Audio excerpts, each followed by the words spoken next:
ఈ వీడియోలో మా పాప పెట్టుకున్న హెయిర్ బ్యాండ్ వచ్చేసి నేనైతే మీషోలోనైతే తీసుకున్నా. ఈ ప్రోడక్ట్ అయితే నేను ఇన్స్టాగ్రామ్లో రీల్స్ చూస్తుంటే కనిపించింది.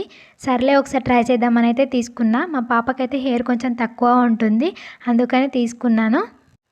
కాస్ట్ అయితే 215 రూపీస్ అయితే పడింది. కాస్ట్ కొంచెం హైనే అనిపించింది. క్వాలిటీ వచ్చేసి కొంచెం స్టిఫ్గా ఉంటే బాగుండు అనిపించింది, కానీ చూడడానికైతే చాలా బాగుంది. మా పాపకైతే కొంచెం హెయిర్ తక్కువగా ఉంటుంది. ఫ్రాక్స్ ఇంకా లెహంగాస్ వేసినప్పుడు అయితే కొంచెం జుట్టు లేకుండా ఉంటే బాగుండదు కదా, అలాంటప్పుడు ఇలాంటిది ఒకసారి ట్రై చేస్తే బాగుంటుందని అయితే తీసుకున్నాను. ఇప్పుడు జుట్టు లేదు అని ఫీల్ అవ్వాల్సిన అవసరం లేదు. మార్కెట్లో ఇలాంటివి అయితే చాలా అవైలబుల్గా ఉన్నాయి. పిల్లలకి మనం ఫ్రాక్స్ ఇంకా లెహంగాస్ వేసినప్పుడు హెయిర్ లేకుంటే అస్సలు బాగుండదు కదా. ఇలాంటివి ట్రై చేసినప్పుడు పిల్లలైతే చాలా గ్రాండ్ లుక్తో ట్రెడిషనల్గా కనిపిస్తారు. ఈ ప్రోడక్ట్ లింక్ అండ్ కోడ్ అయితే ఒకసారి అయితే వీడియోలను అయితే మెన్షన్ చేస్తాను, చూడండి. అలాగే మా పాప ఫోటోషూట్ వీడియో అయితే నా ఛానల్లో ఉంటుంది. నచ్చితే ఒకసారి చూసి సబ్స్క్రైబ్ చేసుకోండి.